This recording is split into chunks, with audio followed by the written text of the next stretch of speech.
Good evening and welcome back to Bookmark, where we look at a book that I have read and give a sort of précis or review for you to perhaps take up and read yourself, or at least to have an indication of the content and something of the style.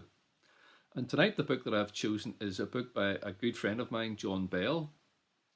It's entitled Living with the Psalms. It came out last year, John L. Bell. It came out last year, 2020. It's got 17 chapters, it's approximately 160 pages, and it's published by SPCK. It's probably fair to say that the Psalms would be the favoured book of many people within the life of the church and the worshipping community. It's personal, it's direct, it's the kind of language that we can make use of ourselves, and it appeals to all the different aspects of human experience. It's not intellectual, it's solely, although there's lots of thought. It appeals to the emotions, it speaks from the heart. And very many life experiences are conveyed or captured or at least hinted at, and they resonate, even though it's set in a very different culture, the ancient Near East, probably about 2,500 years ago. Those words have come down to us.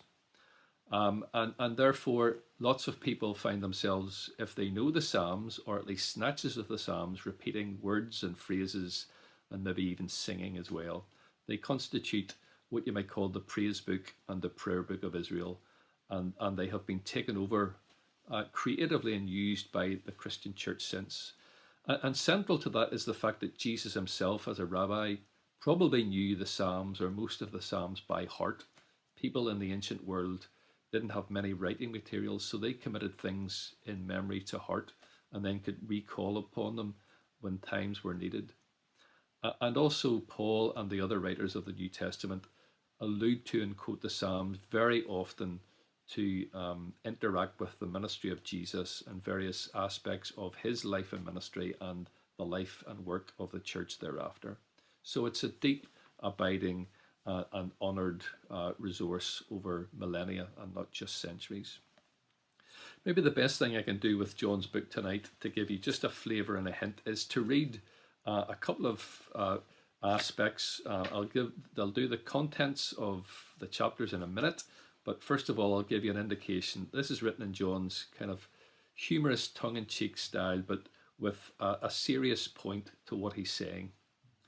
He says to all potential readers, "To save disappointment before purchasing this book, I have set out here what it is not.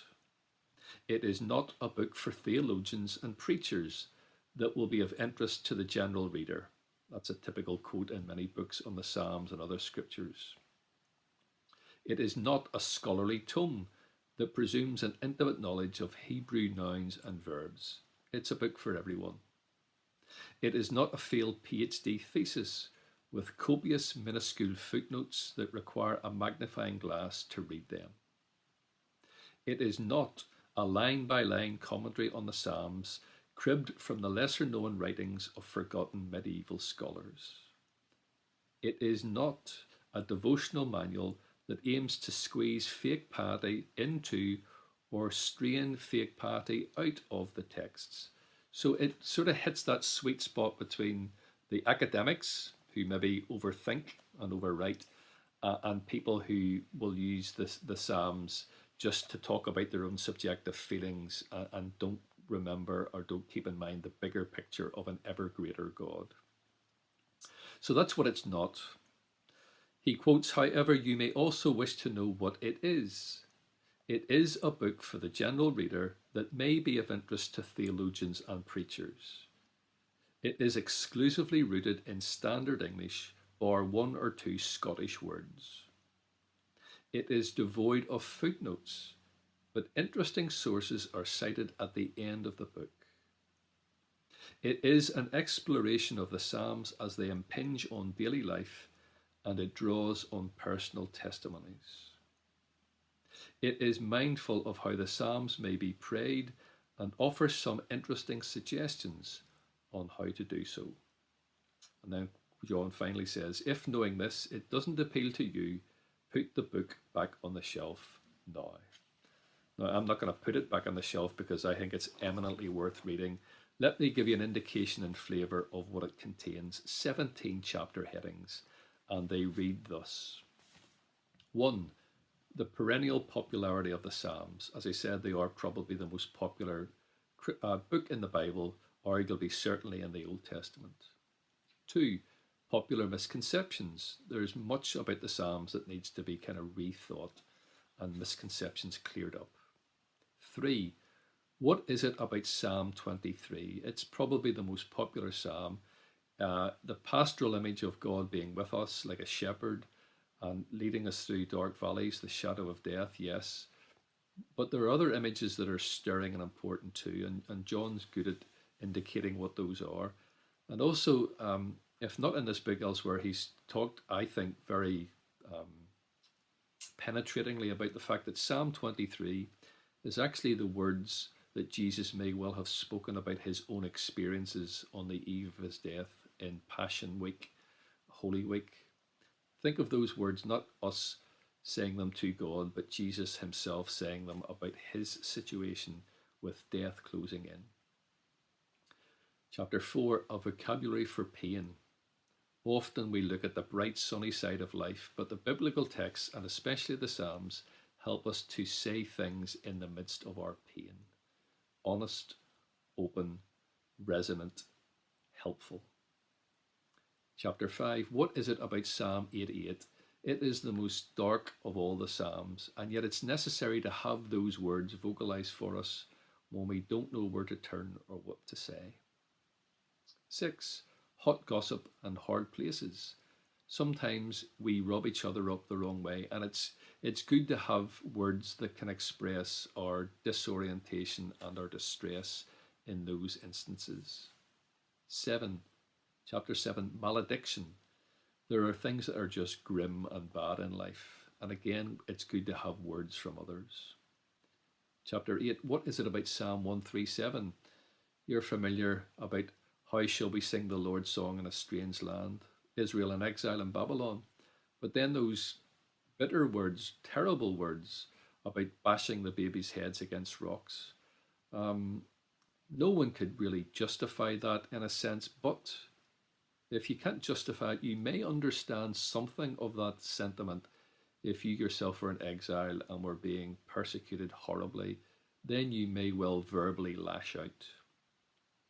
Chapter 9, just texts.